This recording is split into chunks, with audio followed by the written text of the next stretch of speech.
Loïc arrive. Donc nous accueillons le professeur Loïc Epelboin pour démarrer la session guyanaise sur la réémergence du paludisme en Guyane en 2023-2024. Loïc, on te laisse la parole. Ce qui m'inquiète, c'est d'être assailli par la foule dans cette salle à l'issue de cette intervention. Bon, sauf si c'est honoré.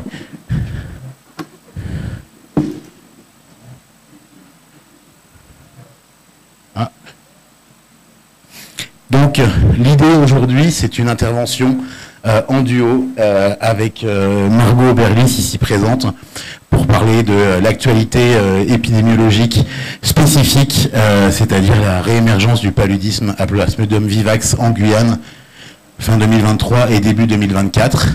Et donc, on va faire ça en deux parties. Moi, je vais vous présenter une partie plutôt épidémiologique avec les difficultés auxquelles on a été confronté. Et derrière, Margot va prendre la suite en parlant de ce qui a des dispositifs qui ont été mis en place hors les murs pour essayer d'endiguer cette épidémie de palu. Petit rappel à la foule en délire dans la salle. Donc on est sur un paradigme très particulier. On parlait tout à l'heure d'équipes d'intervention sur le Plasmodium falciparum. Il y a beaucoup de choses qui ont été faites dans le monde autour du falciparum.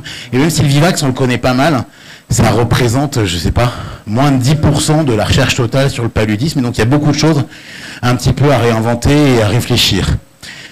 Ça a comme grande particularité d'être moins tueur par rapport au falciparum qui est traduit comme le paludisme tueur, même si je vais vous montrer tout à l'heure qu'à l'occasion de cette vague, on a eu des cas un peu plus sévères que ceux à quoi on a eu l'habitude d'avoir, excusez-moi. Et l'autre particularité, c'est que contrairement au falciparum qui est infecté, qui vous infecte une fois et qui ensuite repart une fois traité ou une fois guéri, le Plasmodium vivax vient se loger dans le foie et sous forme d'hypnozoïte, qui est comme son nom l'indique, fait qu'il s'endort, et avec des reviviscences régulières, ces reviviscences survenant en général dans les 3 à 4 semaines après l'infection initiale, jusqu'à 3 mois en général, et puis il y a des cas historiques de rechute, de reviviscence survenue 1 an, 5 ans, 10 ans après le retour de la zone d'endémie et l'infection initiale.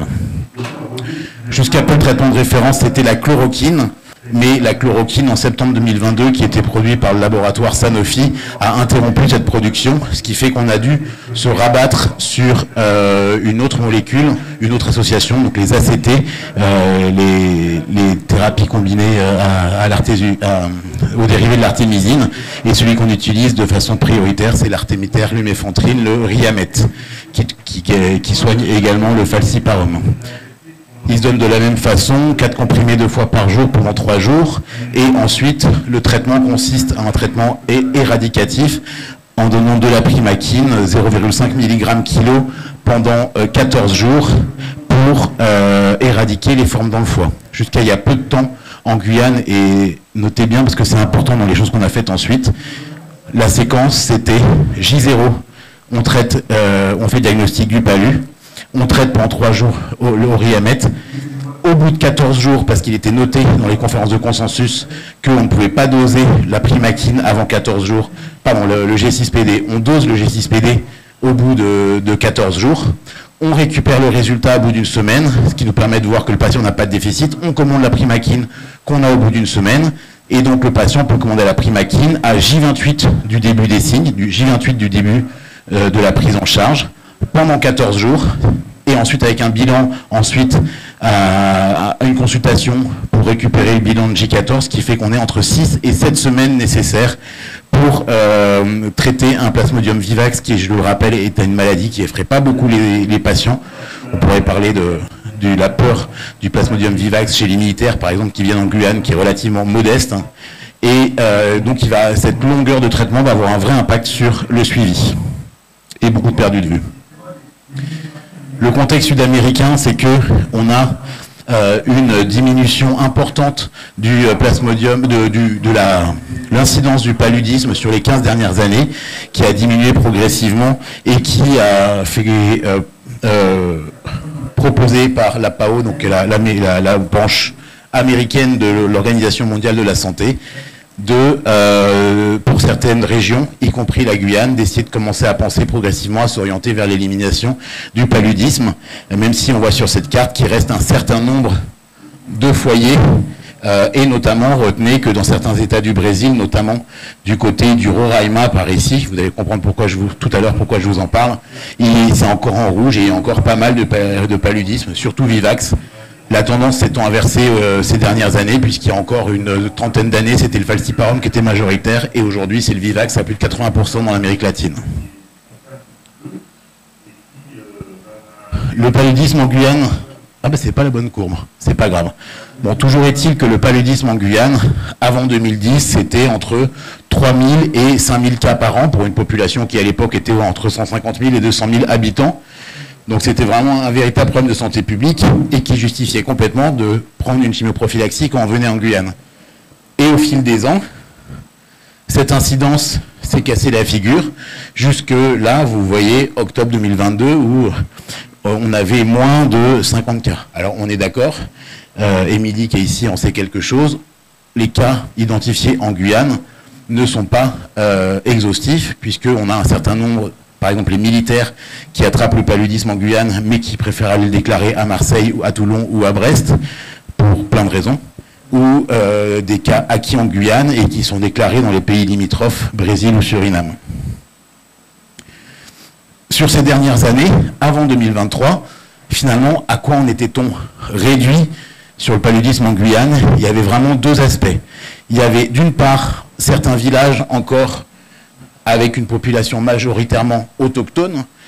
Ce qu'on appelle les peuples autochtones en Guyane, c'est principalement les Amérindiens et une ethnie particulière, enfin un groupe culturel particulier qu'on trouve sur ce fleuve Maroni, qu'on appelle les Bushinangués, mais je ne vais pas m'étaler. Mais en tout cas, le paludisme résiduel, c'était globalement beaucoup. Saint-Georges, ici, à la frontière brésilienne, et Regina. Ça, c'est la première chose. Et la deuxième chose, c'était le paludisme était en lien avec l'orpaillage. Donc, les orpailleurs en train de flinguer la forêt, bien loin, et malgré les tentatives répétées et innombrables de mettre fin à ces entreprises de destruction de la forêt et de pillage par les militaires, donc forces armées de Guyane, mais qui, elles, n'ont pas le droit d'intervenir directement, accompagnés des gendarmes qui, eux, ont le droit d'intervenir, les militaires ne pouvant se battre que contre des militaires, pour faire simple, et qui reviennent de leur mission avec le paludisme. Donc, pour la problématique des militaires, j'en parlerai pas aujourd'hui, il y a des gens dans la salle dont c'est le métier, mais il fallait trouver quelque chose à réfléchir pour traiter les orpailleurs et les populations autochtones, ce qui fait que deux principaux projets avaient vu le jour sur les dernières années. Le projet Palustop, que vous voyez ici, qui s'intéressait au traitement du paludisme et de l'éradication du paludisme du côté de la frontière et des peuples autochtones Saint-Georges, et puis Malakit, dont je vais vous parler ici également, qui s'adressait plutôt aux orpailleurs. Palustop, dirigé par la presque professeure Émilie Mosnier, et les orpailleurs par le professeur Maëlys Douin, qui travaille sur le sujet depuis 12 ans. Palustop, c'est une diapositive de résumé. C'était des équipes de médecins, de coordinateurs, de médiateurs qui allaient se mettre dans ce village qui s'appelle Saint-Georges, de quelques milliers d'habitants, qui est à la frontière brésilienne, avec une population ethniquement mélangée, amérindienne, brésilienne. Encore une fois, on ne va pas s'étaler très longtemps, mais ces notions de nationalité, quand on se retrouve sur le fleuve Oyapock avec les Brésiliens à racines amérindiennes d'un côté et les Guyanais à racines amérindiennes de l'autre, parfois c'est un peu flou pour ces gens, et puis pareil de l'autre côté. Et donc le principe de cette étude, ça a été, pendant plusieurs semaines, entre 2017 et 2020, de faire des tests de masse, c'est-à-dire qu'il y avait des postes qui étaient placés à différents endroits du village, des médiateurs qui partaient partout, et les gens symptomatiques ou pas symptomatiques bénéficiaient d'une PCR. Ceux qui étaient positifs étaient traités. L'idée était de traiter tous les gens qui étaient positifs en PCR pour le paludisme. D'autres études ancillaires ont été menées à cette occasion-là, mais ce n'est pas le moment d'en parler, mais on a regardé quels étaient les facteurs de risque d'être positifs. Et donc, c'était plutôt certaines régions, plutôt qu'on était amérindien versus autre chose, certaines classes d'âge, ceux qui allaient plutôt à l'abatis. L'abatis, c'est là où on a défriché en forêt pour aller faire de cultiver la banane, le manioc, enquête entomo, enquête phyto, ethno, etc.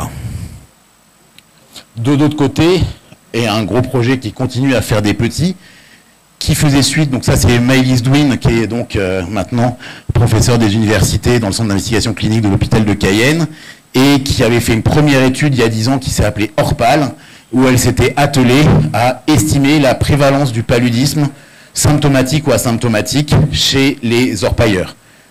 On en a parlé en 2 mots tout à l'heure, mais à moins d'être accompagné par l'armée lourdement équipée, sinon on ne peut pas aller sur les camps d'orpaillage au milieu de la forêt, ce ne serait pas raisonnable. Par contre, on peut aller sur les sites de repli, c'est-à-dire quand ils sont dans la forêt, de temps en temps, ils reviennent à l'extérieur, donc c'est-à-dire dans des petits villages qui se retrouvent sur côté Suriname ou côté Brésil.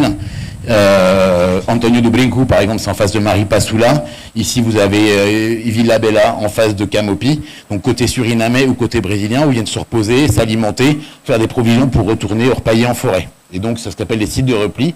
Et c'est là où les équipes de Malachite, constituées d'infirmiers, de médiateurs, les attendaient, les dépistaient. Pardon, j'ai été un peu vite. À ce moment-là, c'était les dépistaient. Et on leur proposait à tous un test pour savoir s'ils avaient le palu ou pas et les traiter le cas échéant. Ce qui a permis d'estimer à l'époque, il y a eu plusieurs études, ORPAL 1, ORPAL 2, ORPAL 3, ce qui a permis d'estimer à l'époque qu'il y avait une prévalence du paludisme symptomatique ou asymptomatique chez les orpailleurs de Guyane à plus de 25%. Donc, problème de santé publique essentiel, allant largement au-delà de ces populations mal aimées. Mal aimées parce que c'est des clandestins au milieu de la forêt qui flinguent la forêt, globalement. Même si c'est... ensuite, vous avez l'autre... les soignants comme nous qui disent évidemment qu'il faut aller soigner ces gens-là au même titre que n'importe qui, mais c'est éminemment politique et difficile. Mais en tout cas, si on s'éloigne de ces considérations, il s'agit d'un foyer de paludisme au milieu du plateau des Guyanes et qui alimente les populations autour et qui fait que tant qu'on n'aura pas éradiqué ce foyer de paludisme, parce que pour l'instant, c'est pas envisageable d'éradiquer leur paillage clandestin pour plein de raisons que je ne citerai pas, eh ben, il faut faire quelque chose. De là est né le projet Malachite que vous voyez ici, qui paraît tout simple, mais qui a été extrêmement difficile à monter, qui était sur ces sites de repli que je vous montre ici.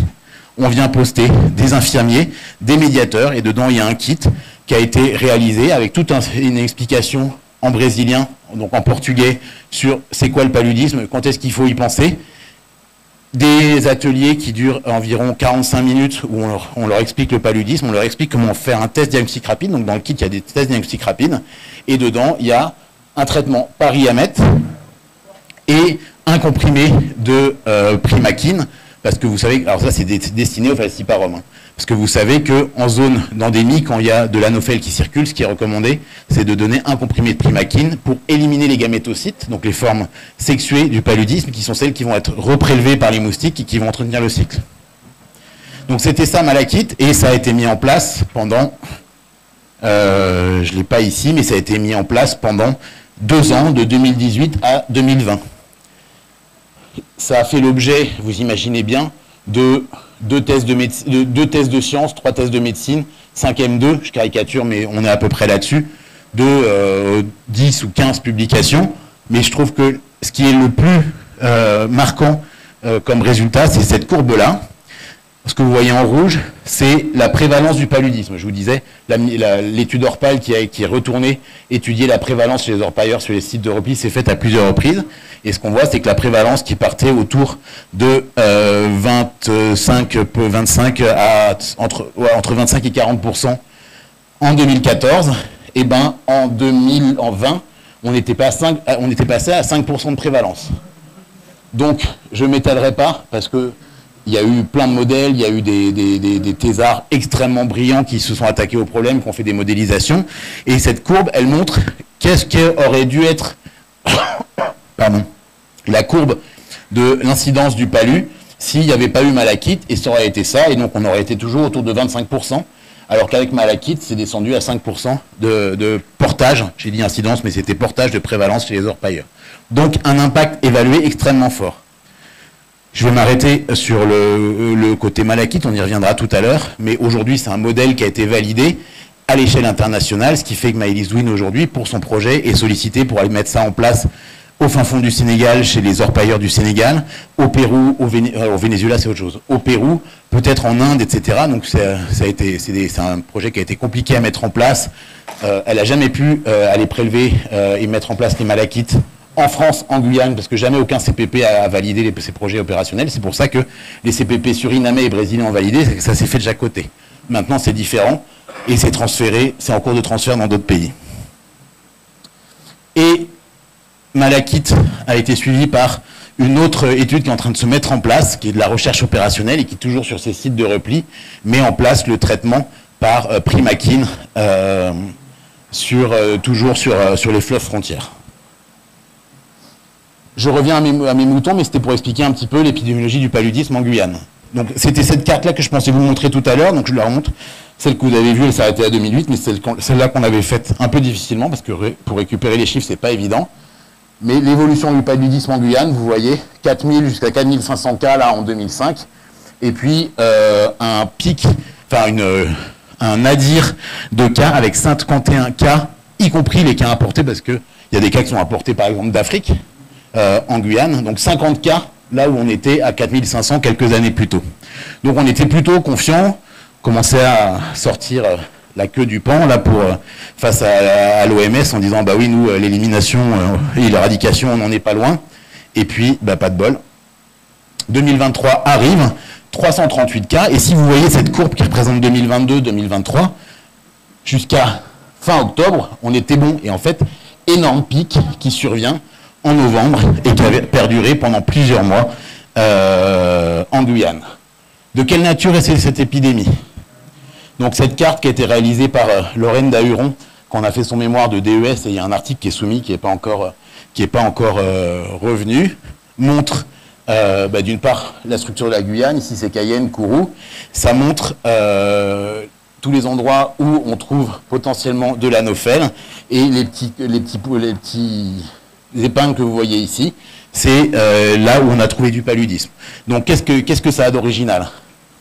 Ça a commencé début novembre, premier cas identifié chez des militaires qui revenaient d'un nouveau camp d'orpaillage que personne ne connaissait, qui s'appelle Creek National, et qui se trouve ici, au sud-ouest de Kourou, camp qui n'existait pas jusqu'à présent, et qui existait au 19e siècle et qui a été réhabilité. Visiblement, ils ont retrouvé de l'or là-bas.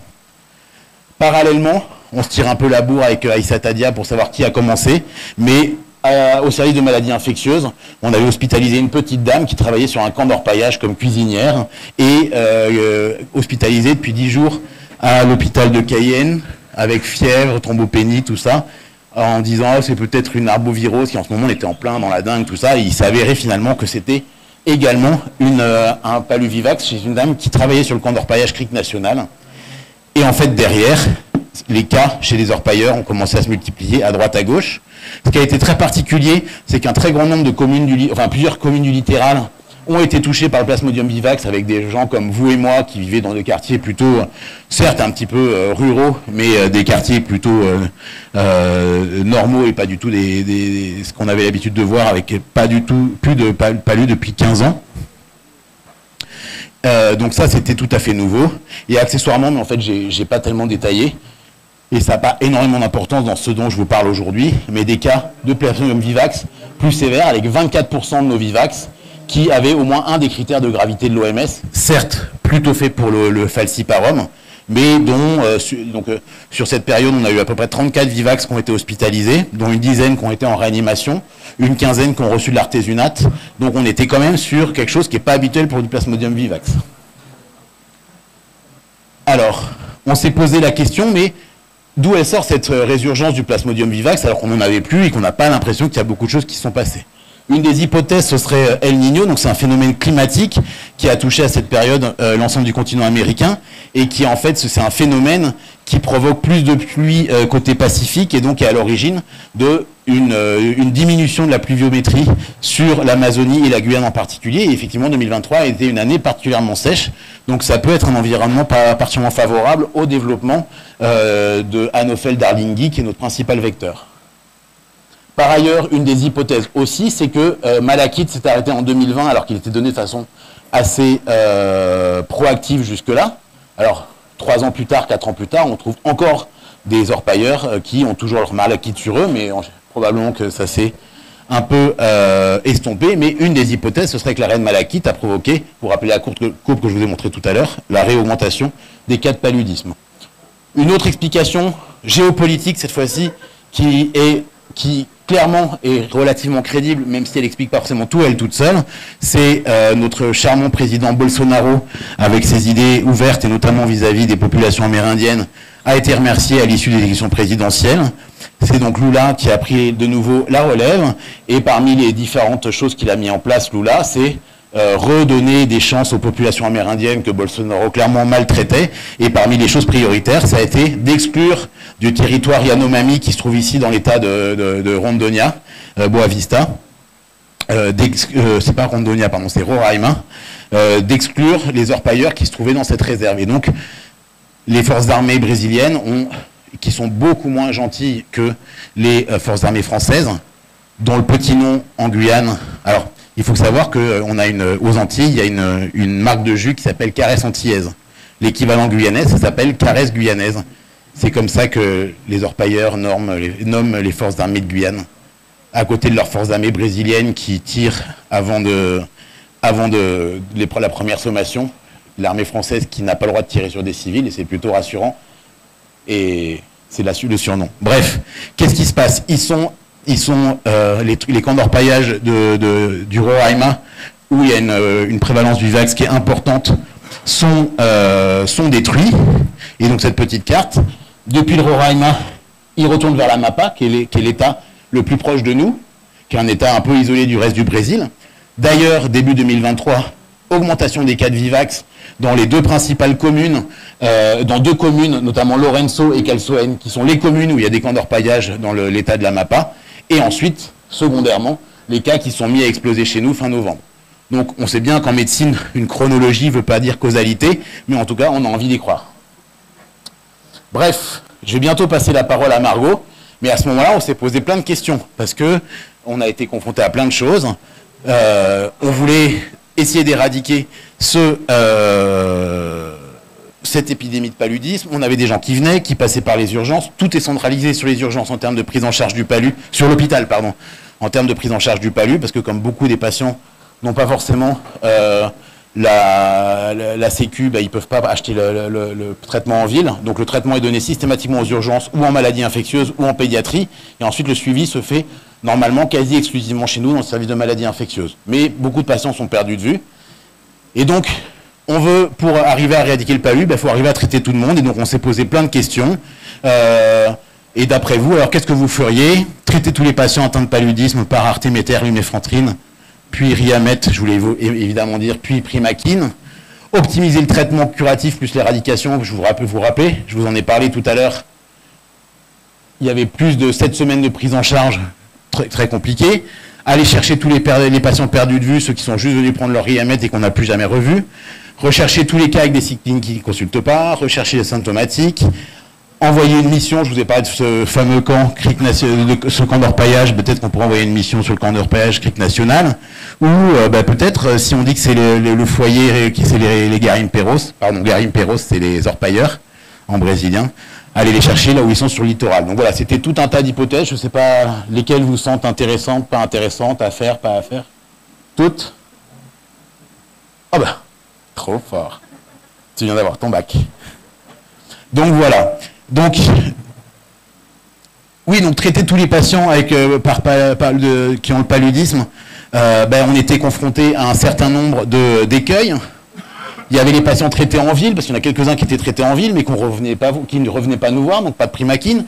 Pareil, aux urgences, souvent les patients avaient leur Riamet, mais les urgentistes n'avaient pas la notion qu'il fallait traiter par primaquine derrière, probablement parce que les gens ils ont été formés au falciparum et pas au Vivax. Il se trouve qu'en plus, on a au moins 50% des médecins des urgences qui sont africains et dont j'imagine qu'ils ont traité que du falci dans le passé, donc le Vivax, voilà. En plus, on s'est retrouvé, ça les collègues militaires ont été confrontés à ça, avec des rechutes fréquentes. Sous primaquine ou pas, une des hypothèses, c'était que le Riamet était à l'origine de plus de rechutes que la chloroquine qui avait été interdite. Ils consultent chez nous, mais il faut quand même se déplacer jusqu'à l'hôpital, etc. Pas simple. Et puis, cette fameuse difficulté du parcours pendant 7 semaines pour avoir le traitement complet. Je crois que c'est ma dernière diapositive et ensuite je vais passer la parole à Margot. Mais une des premières choses qui a été faite, et ça, ça a été grâce à la thèse d'une interne qui est docteur junior maintenant, donc qui est senior maintenant à Tours, qui s'appelle Lorraine Dahuron, et qui a eu comme pour objectif de démontrer que le dosage du G6PD, donc je ne vous l'ai pas bien expliqué tout à l'heure, mais ça fait 50 ans qu'on pense que si on dose le G6PD au moment de la crise de palu, l'hémolyse et la réticulocytose, enfin l'hémolyse entraînant la réticulocytose, entraîne des faux négatifs, c'est-à-dire donnerait des dosages de G6PD normaux, alors qu'en fait les patients seraient déficitaires, ce qui entraînerait qu'on donne une maladie qui donne des anémies hémolytiques aux gens et qu'on les tuerait. Et donc l'objectif de cette étude a été, et elle l'a fait, de démontrer que le dosage du G6PD à J0, au moment de la crise de l'accès palustre, ne modifiait pas le dosage de la primaquine, le dosage du G6PD. Donc ça a été un élément absolument essentiel, cette thèse, qui d'ailleurs maintenant est publiée, je ne sais pas si je l'ai mis quelque part, oui, ça a été publié au milieu d'année dans Malaria Journal. C'est vraiment, c'est pas tous les jours qu'on fait une thèse de médecine avec une telle avancée essentielle dans une prise en charge. Parallèlement, des recherches faites par nos amis du CNR du paludisme à Cayenne sur le G6PD, et donc qui ont validé un test diagnostic rapide G6PD que je vous ai montré ici, et qui montre qu'on peut faire le TDR G6PD et qu'il est tout aussi valable que le dosage en laboratoire du G6PD. C'est cette machine que vous voyez là. Et donc, deuxième chose, ça voudrait dire qu'on peut se retrouver en dehors de l'hôpital et avoir la possibilité de tester le G6PD et potentiellement de traiter. Et par ailleurs, on avait cette problématique, on pense que le RIAMET est clairement à l'origine de plus de rechutes sur cette souche qui est dite par les paludologues, dite tropicale pour la souche amazonienne, et qui rechuterait plus facilement. Et donc, des accords ont été passés entre notre ARS, qui a été très dynamique, et la NSM, puisqu'on pouvait, Sanofi produisait plus de chloroquine, et ben on a été la chercher chez ceux qui la produisent, c'est-à-dire aux Pays-Bas. Ça a été long, ça a été compliqué, mais ce qui fait qu'aujourd'hui, en Guyane, on peut avoir de la chloroquine. Et maintenant, c'est à Margot.